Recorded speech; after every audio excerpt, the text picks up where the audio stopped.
जय भीम, नमो बुद्धाय साथियों। 2 महीने लॉकडाउन के हो गए हैं और काफ़ी समय हो जा रहा है आप लोगों से बातचीत किए हुए। तो इस लॉकडाउन के समय को हम लोग थोड़ा सा उपयोगी बना रहे हैं। भगवान बुद्ध और उनका धम्म जो बाबा साहब के द्वारा लिखित पुस्तक है, इसको पढ़ करके प्रतिदिन तो कुछ चीज़ें उसमें पढ़ती हूँ तो सोचती हूँ कि आप लोगों से थोड़ी सी बातें शेयर करूँ जो बाबा साहब हमारे लिए लिख करके गए हैं, छोड़ के गए हैं। क्योंकि गाँव में भी अब बहुत सारी मीटिंग्स तो हो नहीं पा रही हैं, लेकिन ये संदेश फेसबुक और व्हाट्सएप के माध्यम से आप लोगों तक आसानी से पहुंच जा रहा है। जो बच्चे स्मार्टफोन लेके चल रहे हैं और उसका उपयोग इस तरीके से कर सकते हैं कि आप लोग इंटरनेट से डाउनलोड करके और वीडियोस आपस में शेयर करके उसको देख सकते हैं और उससे अपनी महिलाओं को, अपने घर की महिलाओं को जागरूक कर सकते हैं। तो एक बहुत अच्छा सा, कल जब रात में पढ़ रही थी, क्योंकि हम इसका प्रतिदिन पाठ कर रहे हैं तो रोज़ एक नई हमें कहानी भगवान बुद्ध के बारे में पता चलती है। तो मैंने सोचा आपको इसके बारे में थोड़ा सा आपसे इसमें बात करूं। भगवान बुद्ध और उनका धम्म जो बाबा साहब ने लिखी, उसी में से ये, इस पुस्तक से ही मैंने ये बात समझ में आ रही है कि भगवान बुद्ध ने कभी भी मुक्ति का आश्वासन नहीं दिया। उन्होंने कहा कि मैं मोक्षदाता नहीं हूँ, मैं मार्गदाता हूँ, यानी मैं मार्ग दिखाने वाला हूँ।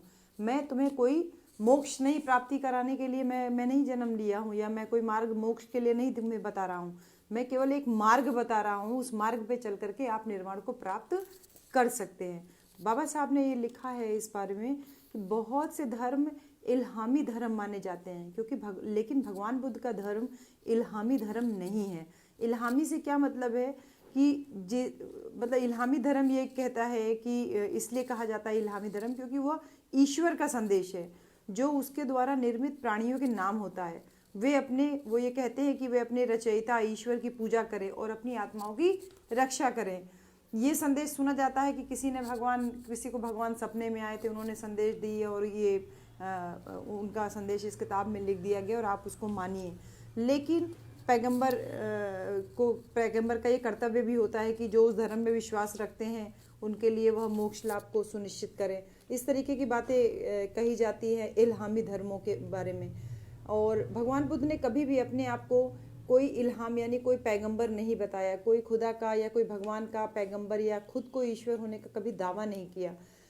और सबसे महत्वपूर्ण बात है कि भगवान बुद्ध का जो धम्म है वो एक खोज है। खोज का मतलब होता है डिस्कवरी। इसलिए इसको किसी भी इस्लामी गलत बोल दिया मैंने, इल्हामी धर्म से पूरी तरीके से भिन्न है। भगवान बुद्ध ने स्वयं कहा कि मैं मार्गदाता हूँ, मुक्तिदाता नहीं हूँ।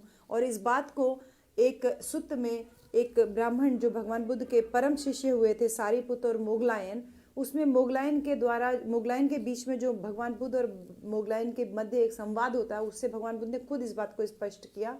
एक बार भगवान बुद्ध श्रावस्ती में के प्रसाद यानी महल यानी पूर्वाराम में ठहरे हुए थे और उसी समय मोगलान गणक उनके पास आया और उनसे अभिवादन करने के बाद उनसे एक बात मोगलायन ने कहा भगवान बुद्ध से कि श्रमण गौतम, जिस प्रकार आदमी किसी बहुमंजिले प्रसाद की प्रगति को देखते हुए क्रम के अनुसार एक के बाद एक सीढ़ी से होता हुआ ऊपर की अंतिम सीढ़ी तक जा पहुंचता है, इसी प्रकार हम ब्राह्मणों की शिक्षा भी क्रमशः है।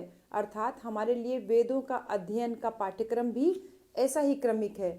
और जैसे धनुर्विद्या में, उसी प्रकार हम ब्राह्मणों में भी प्रशिक्षण, प्रगति और एक के बाद एक सीढ़ी होते हुए ऊपर पहुंचना होता है, वैसे ही जैसे गणना में होता है। तो इस तरीके से उन्होंने बहुत सारी बातें भगवान बुद्ध से कही।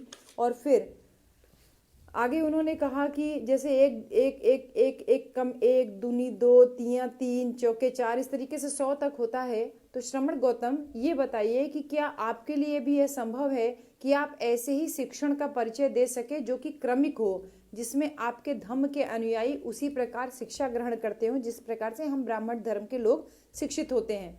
तो भगवान बुद्ध का जवाब उनको था, ब्राह्मण ऐसा ही है। ब्राह्मण जैसे एक चतुर अश्व शिक्षक यानी एक घोड़े को शिक्षित करने वाला शिक्षक है, वह एक अच्छी नस्ल के घोड़े को प्रशिक्षित कर लेता है।